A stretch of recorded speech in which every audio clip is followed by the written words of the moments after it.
Hello, আসসালামু আলাইকুম বন্ধুরা। আশা করি সবাই ভালো আছেন। বিশেষ করে যারা ইউরোপের প্রত্যাশায় আছেন এবং পোল্যান্ডের প্রত্যাশা করে আছেন, ঠিক আছে? তাদেরকে সবাইকে সাদর আমন্ত্রণ, এবং দেশ এবং দেশের বাইরে যারা আছেন, যারা আমার ভিডিওটা দেখতেছেন, তাদেরকে সবাইকে সাদর আমন্ত্রণ জানিয়ে আমি শুরু করতেছি। তো আমি গত ভিডিওতে বলতেছিলাম যে এই যে যে আপনার যে বিএফএস এর যে সিস্টেমটা বন্ধ হয়ে গেছে অ্যাপয়েন্টমেন্টের পোল্যান্ডের জন্য, এটার সুবিধা কতটুকু বা অসুবিধা কতটুকু সেটা নিয়ে আমি আলোচনা করতেছি। তো চলেন আমি শুরু করি। তো শুরু করার আগে আপনাদের কাছে একটা অনুরোধ, যারা আমার চ্যানেলটাতে নতুন অবশ্যই আমার চ্যানেলটা সাবস্ক্রাইব করবেন, আর যারা অলরেডি সাবস্ক্রাইব করছেন তাদের কাছে আমি অসংখ্য কৃতজ্ঞ। আচ্ছা বন্ধুরা, তো আমি ফার্স্টে শুরু করতেছি সুবিধাগুলো নিয়ে। সুবিধাগুলো ফার্স্টে যে সুবিধাটা আছে আমি সেটা বলি। এখন যেই মেইন যে সুবিধাটা সেটা হচ্ছে আপনার ফেক ওয়ার্ক পারমিট যারা বের করছিল, বা ফেক ওয়ার্ক পারমিটের মনে করেন এডিট করে দিতে, অনেকে তো বুঝে না যে এটা ফেক ওয়ার্ক পারমিট কিভাবে, অরিজিনাল কিভাবে, ঠিক আছে? সেই জিনিসটা নিয়ে আপনারা আর এম্বাসি ফেস করতে পারবেন না। এম্বাসি তো ফেস তো দূরের কথা, আপনি অ্যাপয়েন্টমেন্টের জন্য অ্যাপ্লিকেশনও করতে পারবেন না। অ্যাপয়েন্টমেন্টের অ্যাপ্লিকেশন যতবারই করবেন সেটা আপনার রিজেকশন করে দেবে, ঠিক আছে? তো সেই জিনিসটাই হলো যে এখন আপনার ফেক যে ওয়ার্ক পারমিট আছে ওগুলো দিয়ে আপনার মানে অ্যাপ্লিকেশন করতে পারবেন না। এটা হলো মানে মেইন সুবিধা। আচ্ছা, সেকেন্ড যে সুবিধা সেটা হচ্ছে আপনার মনে করেন যে আগে যে লাখ লাখ টাকা, 1 লাখ 1.5 লাখ টাকা আপনার যে অ্যাপয়েন্টমেন্টটা কিনতেন, সেই জিনিসটা এখন আর কিনা লাগবে না। সেই জিনিসটা এখন আপনি নিজেরটা যদি নিজে বুঝে নিজেরটা নিজে রেজিস্ট্রেশন করে, নিজে ফর্মটা পূরণ করে নিজে আপনি অ্যাপয়েন্টমেন্টের জন্য অ্যাপ্লিকেশন করতে পারবেন। বাট যারা বুঝে না তাদের জন্য অবশ্যই আমি বলবো যে একটা এক্সপার্ট লোক যারা আছে, খুবই এক্সপার্ট লোক যারা এই লাইনে কাজ টাজ করে, ঠিক আছে, তাদেরকে আপনি হেল্প নিতে পারেন। তারা হয়তো অল্প কিছু চার্জ নেয়। ইভেন পার্সোনালি আমিও চার্জ নিই, অবশ্যই আমি করি। আমি কিন্তু জিনিসটা ফ্রি করি না। আমি বলতেছি না যে আমার মাধ্যমে করেন, বাট অনেক এক্সপিরিয়েন্স লোক আছে যারা এগুলো করে, তাদের আপনি হেল্প নিতে পারেন, ঠিক আছে? এগুলো অনেক কিছু ডকুমেন্ট ওখানে প্রোভাইড করতে হয়, তো আপনারা হেল্প নিতে পারেন, ঠিক আছে? আর সবসময় আমি আপনাদেরকে বলতেছি যে নিজের পার্সোনাল ইমেলে করবেন, অন্য কারো ইমেলে করবেন না। এই জিনিসটা নিজের পার্সোনাল ইমেলে করবেন, অন্য কারো ইমেলে করবেন না। আপনার ইমেলে করলে আপনার ইমেলের মধ্যে আপনি প্রতি সপ্তাহে রেজাল্টটা দেখতে পারতেছেন। ইভেন যে অ্যাপয়েন্টমেন্ট ডেটটা আসবে সেই ডেটটাও কিন্তু আপনার এই ইমেলের মধ্যে আসবে। আচ্ছা, পরে যেই সুবিধাটা সেই সুবিধাটা বলতেছি। এখন যে এখানে 5টা সেন্টার আপনার খুলছে, তো 5টা সেন্টারে যে খুলছে, আপনার পছন্দ মতো সেন্টারগুলো আপনি সিলেক্ট করতে পারেন। আগে বিএফএস এ মনে করেন যে প্রোগ্রামাররা ডেট দিত, ওরা নিজের পছন্দ মতো ইচ্ছা মতো সেন্টারে দিত। তো এখন এখানে আপনার দিল্লি আছে, কলকাতা আছে। আপনি যখন রেজিস্ট্রেশন করতে যাবেন তখন আপনি বলবেন, বা যার মাধ্যমে রেজিস্ট্রেশন করাবেন তাকে আপনি বলে নেবেন যে কোন সেন্টারে করবেন, ঠিক আছে? তো এখানে দিল্লি আছে, কলকাতা আছে, জয়পুর আছে, চণ্ডীগড় আছে, আর লখনৌ আছে, ঠিক আছে? তো এটার মধ্যে আপনার যেখানে সুবিধা আপনি ওইটার মধ্যে রেজিস্ট্রেশন করবেন, এবং ডেট পাইলে আপনার ওইখানকার বিএফএস এ যাই জমা দিতে হবে। তো এই হচ্ছে আর কি সুবিধা। এতে লাখ লাখ টাকা দিয়ে কিনতে হবে না। ডেটের বাণিজ্যগুলো সমস্ত কিছু শেষ। তারপর আপনার নিজের পছন্দ মতো আপনি সেন্টারগুলো সিলেক্ট করতেছেন। এই আচ্ছা, এইবার আসি অসুবিধাগুলো নিয়ে। সুবিধা যেরকম আছে তেমন অসুবিধাও আছে। অসুবিধা শুধুমাত্র না, অনেক বেশি অসুবিধা আছে, ঠিক আছে? ফার্স্ট যে অসুবিধাটা সেটা আমি আপনাদেরকে বলি। আগে তো আপনার 1 টাকার জিনিস 2 টাকা দেওয়া হোক বা 5 টাকা দেওয়া কিনাও দাঁড়াইতে পারতেন, ঠিক আছে? ডেটটা কিনা দাঁড়াইতে পারতেন। কিন্তু এখন কিন্তু জিনিসটা এরকম না। এখন পুরো জিনিসটা আপনার নসিবের উপর চলবো, ঠিক আছে? তো এই জিনিসটা অনেকটাই এখন মানে ক্রিটিক্যাল হয়ে যাবে। তো কেমন ভাবে ক্রিটিক্যাল হইব আমি বলি। যারা পুরাতন আছেন, বিশেষ করে যারা মিডল ইস্ট এবং সিঙ্গাপুর থেকে আপনার এই যে ড্র সিস্টেমটা জন্য ওয়েট করতেছেন, তারা জানেন এই জিনিসটা কতটুকু প্যারা। সবচেয়ে বেশি যে প্যারাটা এই জিনিসটা নসিবের উপর বলতে গেলে, অনেকে প্রথম ড্রতে পাইতে পারেন, সেকেন্ড ড্রতে পাইতে পারেন, থার্ড ড্রতে পাইতে পারেন, বাট ডে বাই ডে এটা হার্ড হয়ে যাবে।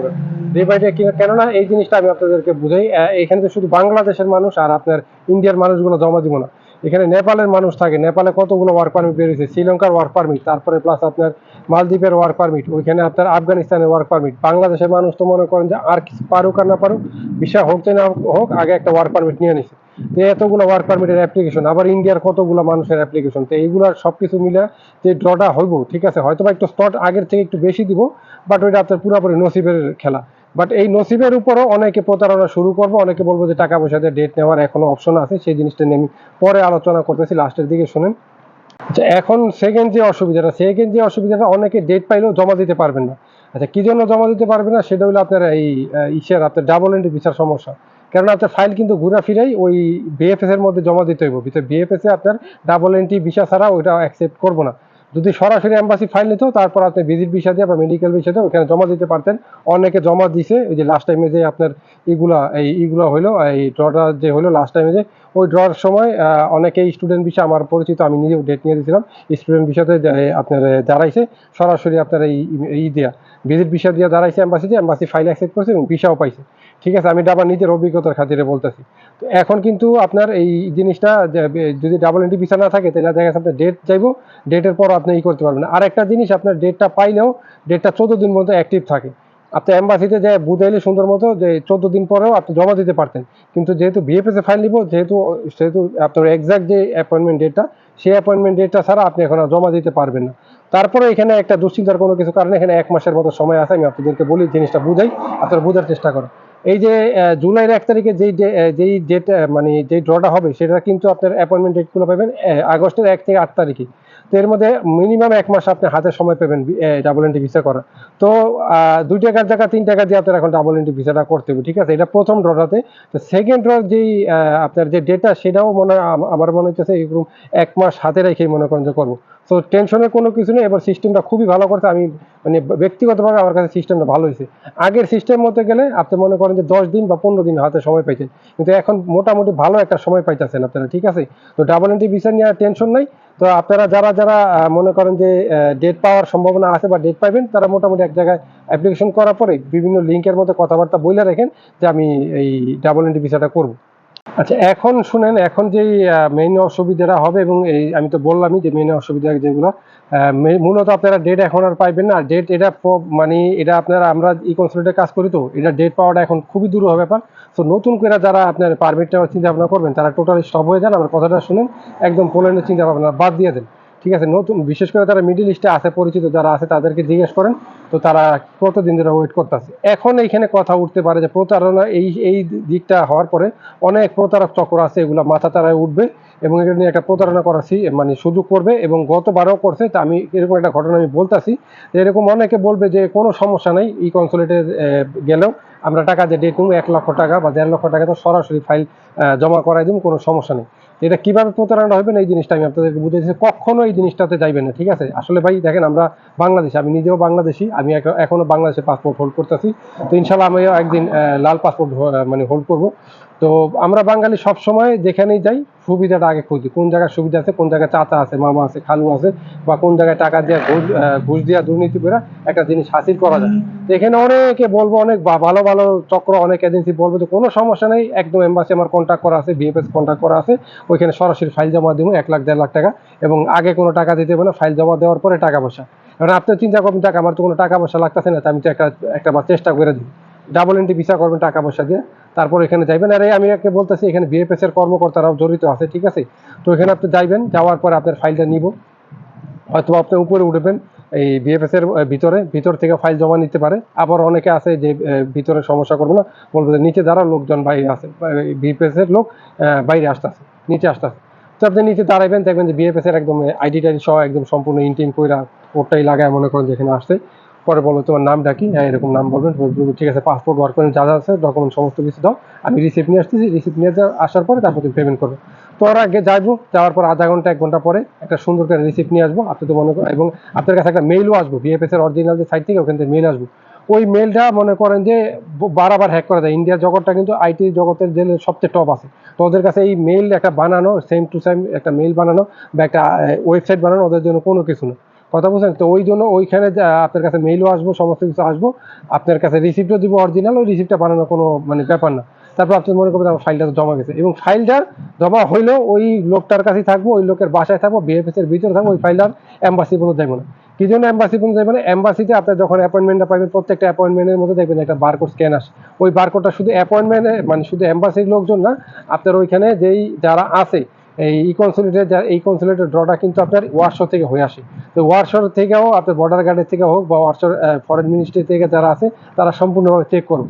একটা অ্যাপয়েন্টমেন্ট ছাড়া সরাসরি ফাইল জমা মনে করেন যে এখানে তারা নেবেন, কথা বুঝতেছেন? আর এই যে ড্র সিস্টেমটা, এই ড্র সিস্টেমটা কিন্তু এম্বাসির কোনো লোক এটাতে কোনো মানে আপনার ইন্টারফেয়ার করতে পারে না। আমি স্ক্রিনশটের মধ্যে দিয়েছি, যেটা ওয়েবসাইটে ক্লিয়ারভাবে লেখা আছে, ভালো করে দেখেন আপনাদের বোঝার জন্য। তো এই প্রতারণাটা, এই সমস্ত প্রতারিত মানে প্রতারকের কাছে যায় না, প্রতারিত হইন না, সব জায়গায় সুবিধা খুঁজেন না। যেখানে যে সিস্টেম আছে, টাকা দিয়ে কারো বাপদাদা না, আপনার না আমার, কারো বাপদাদার সাধ্য নেই এখন আর ডেটটা কিনা, ঠিক আছে? ডেটটা সম্পূর্ণ ড্রতে হয়ে আসবে, আপনার নসিবের উপরে। যদি আপনার নসিব থাকে আসবে, আর নসিব না থাকলে আপনার মাসের পর মাস, বছরের পর বছর ঘুরতে হবে, ঠিক আছে? তারপর ওইখানে ওই যে আপনার যেই জিনিসটা বলতেছিলাম, ওইখানে আপনি দেওয়ার পরে তারপর পেমেন্টটা করবেন। তো পেমেন্টটা করে ওই টাকাটা ওইভাবে দেবেন, এবং বলবো যে যখন তোমার এই ডিসিশন হয়ে আসবে, ভিসার ডিসিশন, তখন তোমাকে আমরা মেইল করব বা ইয়ে থেকে বিএফএস থেকে মেইল করবো। 14 দিন 15 দিন বা 20 দিন পরে আপনার কাছে মেইল আসবো। যাওয়ার পর আপনি সুন্দর করে ওখানে যাইবেন। আপনার মনে করেন যে ওইখানে সুন্দর করে একটা খাম দিব বিএফএস এর, খামের মধ্যে এই খুলে দেখবেন যে আপনার পাসপোর্ট আর 10 নাম্বার মনে করেন যে রিজন দিয়ে আপনার রিফিউজ লেটার রেডি আছে। তো ওই রিফিউজ লেটারটা বানানো কোনো ব্যাপার না, এগুলো পিডিএফ অনেকের কাছে থাকে, ওই পিডিএফটাতে প্রিন্ট করবো এবং যে সিলটাও বানানো কোনো ব্যাপার না, সিলটা দিব, একজন একটা সাইন করবো। না আপনার ফাইলটা মনে করেন যে এম্বাসির ভিতরে দেবো, না আপনার ইসের মধ্যে দেবো, এই ওয়ার্কশপের মধ্যে দেবো, ঠিক আছে, ফাইলটা ওইভাবেই থাকবো। জাস্ট দালাল চক্রগুলো এইভাবে প্রতারিত করে আপনার কাছে টাকা খাইবে, ঠিক আছে। তো এইগুলো অসুবিধার কথাগুলো বললাম, টোটালি জিনিসটা আমার ব্যাপারটা বুঝতে পারতেছেন যে কিরকম হইব। তো এখানে অসুবিধাটাই বেশি। এখন নতুন করে যারা মনে করেন যে খুশি হইতেছেন যে এখানে এখন আর টাকাটা ডেট কিনতে হইব না, টাকা তো ডেট তো আমি পাই দেবো না, ভাই এত সহজ না। আগের যে বললাম যে 5 টাকার জিনিস 10 টাকাটা কিনেও আপনি খাইতে পারছেন, কিন্তু এখন আর জিনিসটা পারবেন না। এখন টোটালি আপনার নসিবের উপর, ঠিক আছে। তো সবাই জিনিসটাকে বয়কট করেন, সবাই এই জিনিসটাতে অ্যাভয়েড করেন, পোল্যান্ড জিনিসটা অ্যাভয়েড করেন।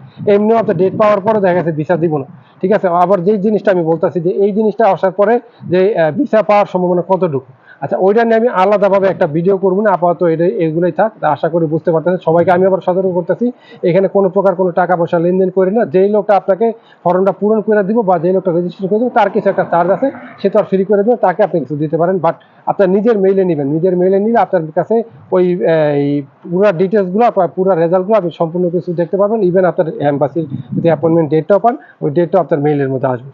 তো ঠিক আছে, সবাই ভালো থাকেন, সবার জন্য শুভকামনা। যারা যারা ডেট পাইবেন তাদের জন্য দোয়া রইল, যাতে আপনারা ভিসাও পান। তো বাকি সবার জন্য দোয়া রইল, আমার জন্য দোয়া করবেন। আসসালামু আলাইকুম ওয়া রাহমাতুল্লাহি ওয়া বারাকাতুহু। আশা করি নেক্সট কোনো ভিডিওতে আবার দেখা হবে।